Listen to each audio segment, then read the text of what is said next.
오늘 주시는 하나님의 말씀은 히브리서 11장 1절과 2절입니다. 히브리서 11장 1절과 2절 두 구절을 한 목소리로 함께 읽겠습니다. 믿음은 바라는 것들의 실상이요 보이지 않는 것들의 증거니 선진들이 이로써 증거를 얻었느니라. 한 번 더 읽겠습니다. 믿음은 바라는 것들의 실상이요 보이지 않는 것들의 증거니 선진들이 이로써 증거를 얻었느니라. 아멘. 좌우에 계신 분, 주변에 계신 분들 한번 돌아보시면서 간단하게 인사 나누고 말씀을 함께 나누도록 하겠습니다. 네, 반갑습니다. 감사합니다. 저는 일기예보를 믿지 않습니다. 오래전에 김동환 통보관이라는 분이 계셨는데 그때부터 믿지 않았습니다. 비가 온다는데 비가 안 오고 안 온다는데 비가 오고 이런 일들이 있어서 그때부터 줄기차게 안 믿었으니 한 50년은 좋게 된 것 같습니다. 그렇다고 제가 그분을 탓하지는 않습니다. 그렇게 된 데에는 제 책임도 크다는 것을 나중에 알게 되었습니다. 그분이 말하는 것을 제가 잘 못 알아들었던 것입니다. 예를 들어서 종일 흐리다 한때 비 소식이 있습니다 라고 하면 저는 그 말을 오늘 비가 온다 이렇게 알아들었습니다. 그런데 한때 비가 온다는 그 말은 그날 비가 온다는 뜻이 아니라 하루 24시간 중에 4분의 1 정도 되는 6시간 동안 비가 온다는 뜻입니다. 이 일기예보가 말하는 그 용어들이죠. 근데 제가 이런 말들을 잘 못 알아들어서 그날 비가 오는 것으로 알고 우산을 들고 나갔다가 제가 밖에 나가 있는 시간 동안 비가 안 오면 일기예보가 틀렸다라고 생각했던 것입니다. 요즘에는 이렇게 예보를 하지 않는 것 같습니다. 오늘은 비 올 확률이 몇 %입니다. 뭐 이런 식으로 하는 것 같은데 이 말도 우리가 귀담아 잘 들어야 합니다. 예를 들어 목요일 날 일기예보에 의하면 그날 비 올 확률이 91%였습니다. 금요일은 61%, 토요일은 41%였습니다. 여기서 비 올 확률이 몇 %다라는 말은 전에 비슷한 조건이 있을 때 그만큼 비가 왔다 이런 뜻입니다. 그러니까 100일을 놓고 보면 이런 비슷한 날씨가 100일 있을 때 오늘 같은 경우는 목요일 기준으로 하면 64%거든요. 64일은 비가 왔고 36일은 비가 안 왔다 이런 뜻입니다. 그래서 오늘 이번 주일에는 비가 온대라고 교회 안 오고 집에서 빈대떡 붙이고 계시는 분들은 일기예보를 평생 잘못 알아듣고 사실 확률이 아주 높습니다. 이렇게 말하는 것이 때로 다르게 들릴 때가 있는데 일기예보가 바로 그런 경우죠. 우리가 많이 사용하는 믿음이라는 단어도 마찬가지입니다. 믿음에 대한 잘못된 생각과 이해 때문에 신앙생활을 바르게 하지 못하는 경우들이 있을 수 있습니다. 오늘은 본문을 중심으로 성경이 말하는 믿음이 무엇인가 함께 생각해 보려고 합니다. 먼저 본문의 위치를 잠시 살펴보겠습니다. 히브리서 마지막 3장은 신앙생활을 믿음, 소망, 사랑으로 설명합니다. 우리가 보고 있는 히브리서 11장은 믿음장, 이어지는 12장은 소망장, 13장은 사랑장입니다. 이 세 가지 주제는 히브리서 10장 마지막 부분 22절부터 24절까지 예고되어 있습니다. 먼저 히브리서 10장 22절 우리가 마음의 뿌림을 받아 악한 양심으로부터 벗어나고 몸은 맑은 물로 씻음을 받았으니 참 마음과 온전한 믿음으로 하나님께 나아가자. 믿음으로 나아가자 이렇게 되어 있죠. 그리고 23절 또 약속하신 이는 미쁘시니 우리가 믿는 도리에 소망을 움직이지 말고 굳게 잡고 소망에 대해서 말씀하고 있습니다. 그리고 24절 히브리서 10장을 말하는 것입니다. 24절에 서로 돌아보아 사랑과 선행을 격려하며 사랑에 대해서 말하고 있습니다.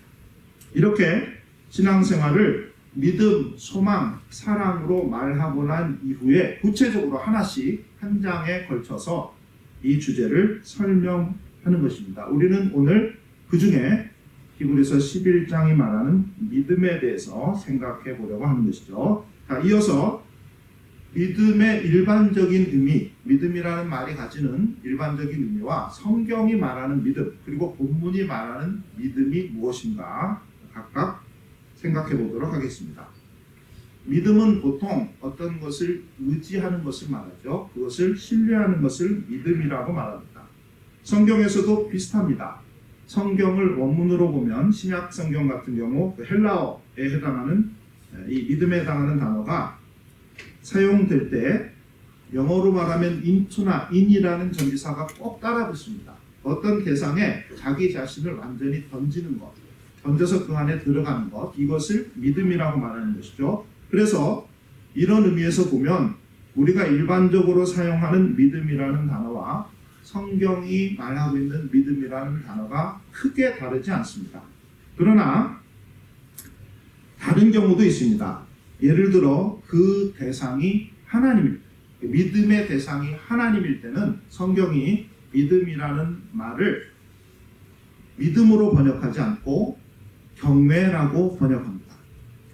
신명기 10장 12절, 욥기 28장 28절, 시편 111편 10절. 제가 이 세 구절을 차례로 읽어드리겠습니다. 이스라엘아, 내 하나님 여호와께서 내게 요구하시는 것이 무엇이냐? 곧 내 하나님 여호와를 경외하며 또 사람에게 말씀하셨도다. 보라, 주를 경외함이 지혜요, 여호와를 경외함이 지혜의 근본이라. 여기 사용된 경외라는 말이 모두 믿음입니다. 믿음이라는 말을 믿음이라고 번역하지 않고 하나님을 믿고 신뢰한다라고 할 때 구약 성경이 특별히 하나님에 대한 존경의 마음과 두려움의 마음을 가지고 그렇게 하나님을 신뢰해야 한다라는 뜻으로 경외라는 단어를 사용하는 것이죠. 하나님에 대한 존경과 두려움은 보통 두 가지로 나타납니다. 첫째, 하나님의 말씀에 대한 순종으로 나타납니다. 우리가 의지하고 신뢰하는 사람이 있다면 그 사람이 하는 말을 우리는 주의 깊게 들을 것입니다. 그리고 그 말에 순종할 것입니다. 하나님에 대한 경외하는 마음을 가진 사람은 마땅히 하나님의 말씀에 대해서도 그렇게 할 것입니다. 이것을 믿음이라고 말하는 것이죠. 그러므로 믿음은, 곧 경외는 하나님의 말씀에 대한 순종으로 나타나는 것입니다. 둘째는 하나님에 대한 경외가 하나님을 닮아가는 것으로 나타납니다. 이 세상에서 하나님을 가장 닮은 분은 참 하나님이시며 참 사람이신 예수님입니다. 그 예수님을 요한이 계시록에서 이렇게 말합니다. 라오디게아 교회 사자에게 편지하라. 아멘이시오, 충성되고 참된 증인이시오, 하나님의 창조의 근본이시니가 이르되, 여기에 충성되고 참된 증인이라 라는 말이 나오죠. 영어로 보면 faithful and trustful. faithful, trustful. faith와 trust는 믿음이라는 말입니다. 그러므로 이 말은 예수님이 믿음과 관련이 있다라는 뜻입니다. 또 다른 구절, 요한계시록에 나오는 또 다른 구절에 또 내가 하늘이 열린 것을 보니 보라, 백마와 그것을 탄 자가 있으니 그 이름은 충신과 진실이라. 예수님을 말하는 것인데요. 충실과 진실이라. 앞에 나온 충성되고 참되다는 말과 같은 단어입니다. 역시 예수님을 믿음과 관련지어서 faith and trust로 이야기하고 있죠. 성경이 예수님에 대해 이렇게 말하는 이유는 하나님이 신실하시고 충성되시고 진실하시기 때문이죠. 하나님이 진실하시고 충성되신 분이기 때문에, 신실하신 분이기 때문에 예수님도 하나님의 모습을 보여주고 있는 것이고, 따라서 하나님을 믿는 우리에게도 이러한 모습이 지금은 완전하지 않지만 전보다 더, 그리고 앞으로 더 계속해서 드러나야 하는 것입니다. 우리가 하나님의 모습을 계속해서 닮아가야 하는 것이죠. 이것이 바로 믿음의 성경적인 의미입니다. 의인은 믿음으로 말미암아 살리라. 이 말이 원래 구약 하박국서에 나옵니다. 그 말을 신약이 3번 인용하는데 오늘 본문의 바로 앞에 그 말이 나옵니다. 잠시 후에 제가 말씀드리겠습니다.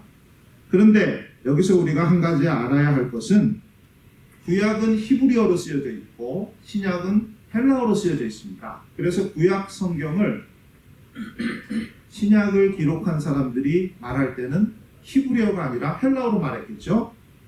그 히브리어 단어, 믿음이라는 단어를 신약에서 헬라어로 말할 때 최초의 번역 성경인 70인경은 하나님의 성실함이라 이렇게 옮겼습니다. 그러니까 하나님을 믿는다는 것이 무엇인가? 하나님의 성실함을 닮아가는 것이다. 이렇게 이야기한 것이죠. 하박국이 이 말을 할 때 남유다는 멸망을 향해 가고 있었습니다.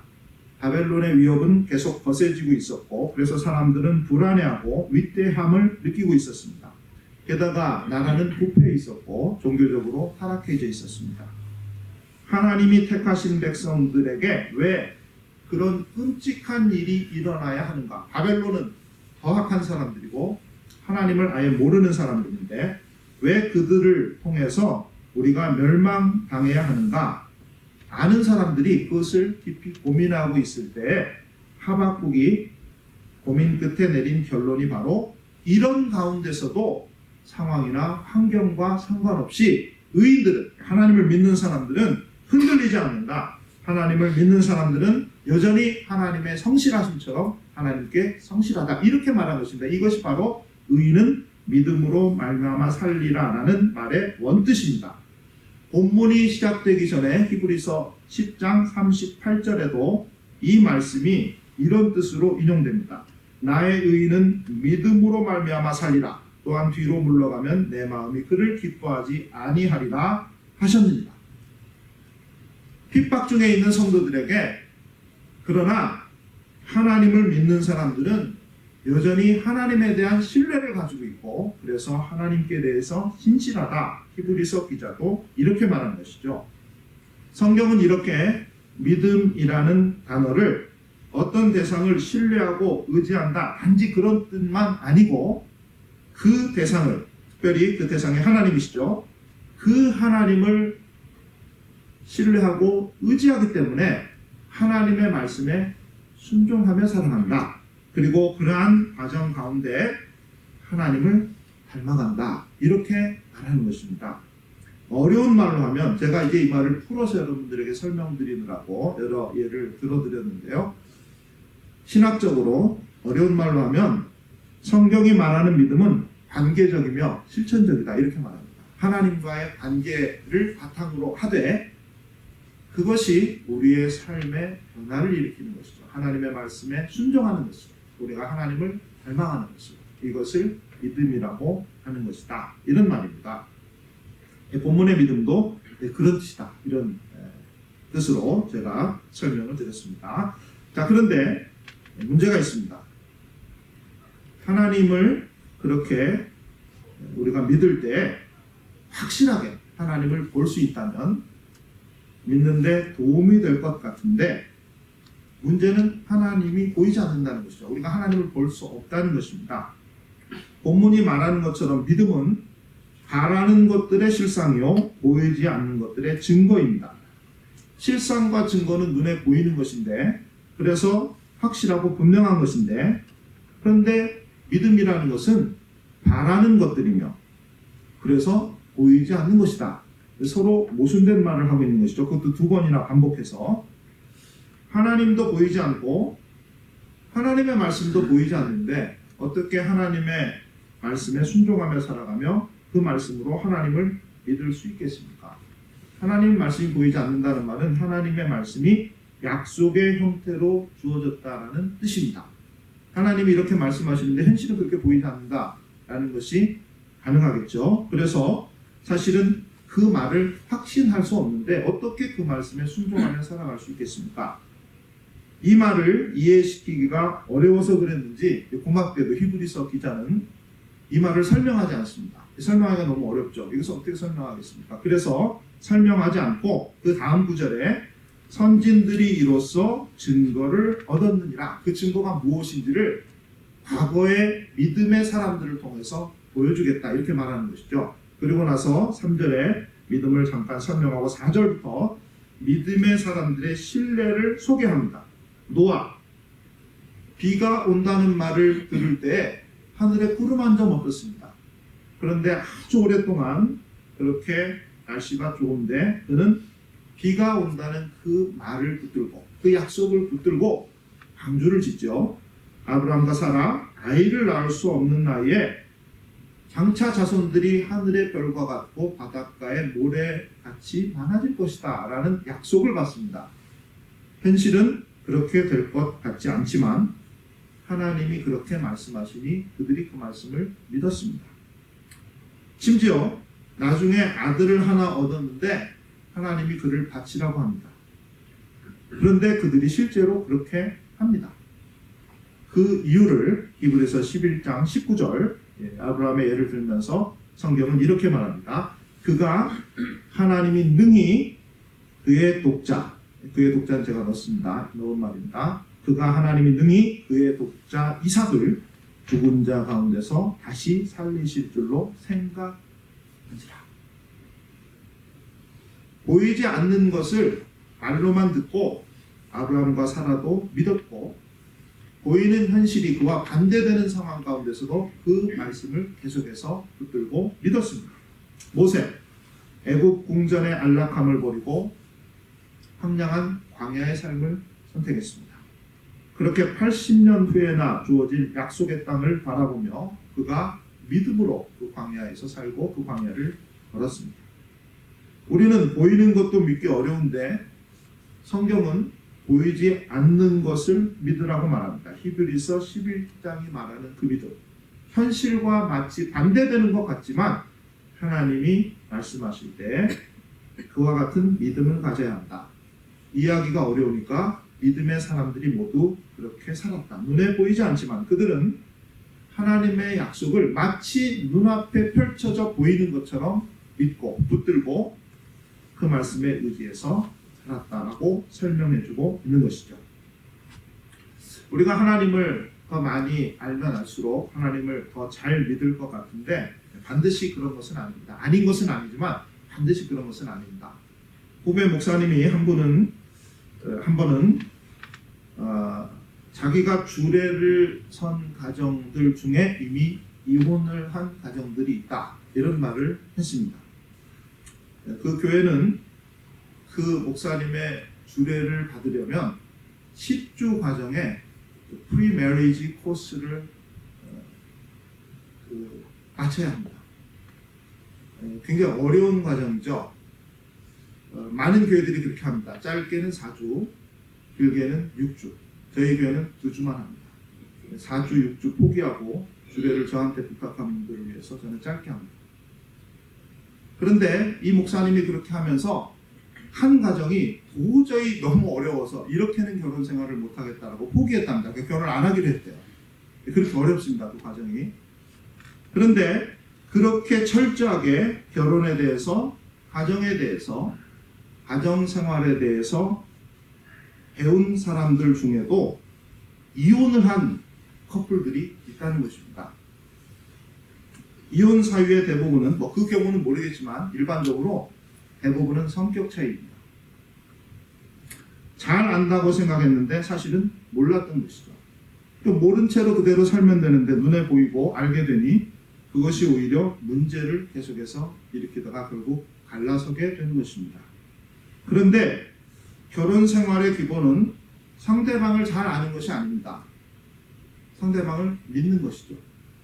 허물이 있을 때 사랑으로 덮어주면서 믿는 것, 이것이 결혼 생활이고, 부족함이 있을 때 그 부족함을 메워가면서 함께 한 곳을 향해 계속해서 걸어가는 것, 이것이 결혼 생활입니다. 신앙생활도 똑같습니다. 하나님을 믿는다라고 말할 때 하나님을 알아야 하지만 하나님을 많이 안다라고 그 사람의 신앙이 좋은 것은 아닙니다. 하나님을 다 알 수도 없습니다. 오히려 하나님을 알면 알수록 모르는 부분이 더 커집니다. 궁금한 것들이 더 많아집니다. 저에게도 답을 구하지 못한 질문들이 엄청나게 쌓여 있습니다. 그럼에도 불구하고 하나님을 믿는데 아무 지장이 없습니다. 성경을 열심히 배우고 확신을 가져야 하지만, 그러나 하나님을 알아가는, 비록 확신이 없어도 그 알아가는 과정 자체가 믿음이기 때문입니다. 성경이 말하는 믿음은, 이제 말씀을 마무리해 갑니다. 성경이 말하는 믿음은 관계적이며 실천적인 것입니다. 그래서 하나님을 믿는 사람은 하나님의 말씀에 순종하고 하나님의 모습을 닮아가는 것입니다.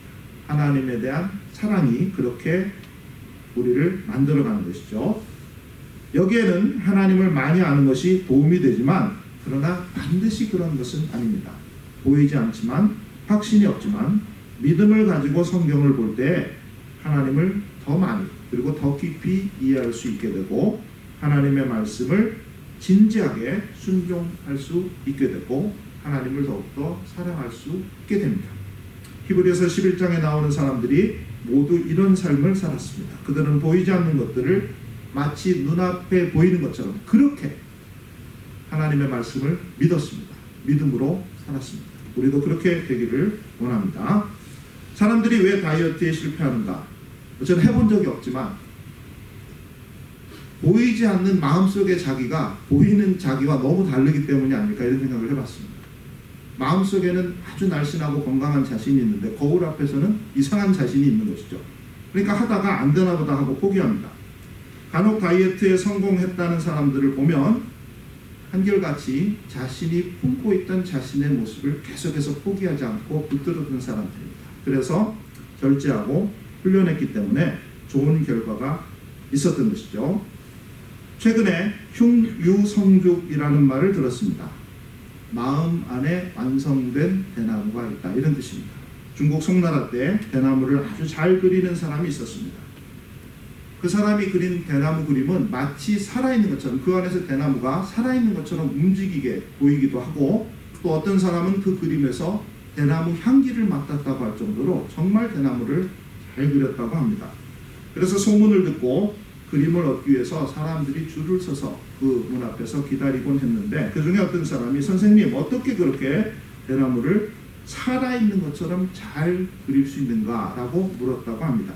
그때 그 화가를 잘 아는 친구가 그 질문에 대한 답을 그 담벼락에 붙여놓는데, 그 말이 바로 흉유성죽입니다. 흉유, 마음 안에, 가슴 안에 성죽, 완성된 대나무가 있다. 그 사람의 마음 안에는 완성된 대나무가 있었습니다. 그래서 그는 그림을 통해서 그 대나무를 표현해낼 수 있었고, 실제로 그 집 앞에 대나무 숲이 있었는데 그 대나무들을 정성껏 가꾸기도 하고, 그 안에서 산책하면서 대나무들과 대화를 나눌 정도로 대나무를 사랑했다고 합니다. 성경이 말하는 하나님의 나라 보이지 않습니다. 그러나 그 나라를 품고 살아가는 사람들을 보면 하나님의 나라가 어떨 것이라는 것을 짐작할 수 있습니다. 비록 끝자락이지만 그것을 붙들고 살아갈 때 그 사람의 삶을 통해 하나님 나라의 빛이 우리에게 비추기 때문입니다. 보이지 않지만 성실하고 진실하게 하나님을 바라보며 하나님을 사랑하며 하나님을 믿으며 하나님 나라의 시민으로 한 주간 살아가는 여러분이 되실 수 있기를 바랍니다. 이것이 바로 믿음입니다. 그러한 가운데 하나님을 더 많이, 더 깊이 알아가고 하나님을 닮아가는 저와 여러분과 우리 모두가 되기를 우리 구주 예수 그리스도의 이름 받들어 간절히 축원해 드립니다. 기도하겠습니다. 하나님 감사합니다. 우리가 믿음이라는 말을 많이 사용하는데 그 말 속에 성경에 담긴 더 깊은 또 다른 뜻이 있음을 오늘 함께 나누었습니다. 믿음이 있다고 하면서 우리가 하나님 말씀에 순종하지 않는 그런 모순된 삶을 살지 않도록 도와주시고, 하나님을 믿는 만큼 하나님을 사랑함으로 하나님의 말씀에 순종하며 살게 도와주시고, 사랑하는 가운데 하나님을 더욱더 닮아가는 우리들에게 축복해 주시옵소서. 현실이 너무 어려워 믿음이 연약해지고, 또한 때로는 믿음을 포기하고 싶은 마음이 있을 때가 있지만, 그러나 우리의 현실보다 항상 하나님이 더 큰 은혜를 우리에게 주심을 우리는 믿습니다. 감당케 하시기를 원합니다. 어려움이 있을 때 피할 길을 주시기를 원합니다. 그리고 끝내 승리하는 우리에게 도와주시기를 원합니다. 믿음으로 승리하며 한 주간 살아가는 우리 모두가 되게 도와주시고, 하나님의 말씀에 더욱 순종하며 하나님을 닮아가는 아름다운 삶을 이어갈 수 있도록 축복해 주시옵소서. 예수님 이름으로 간절히 기도드립니다. 아멘.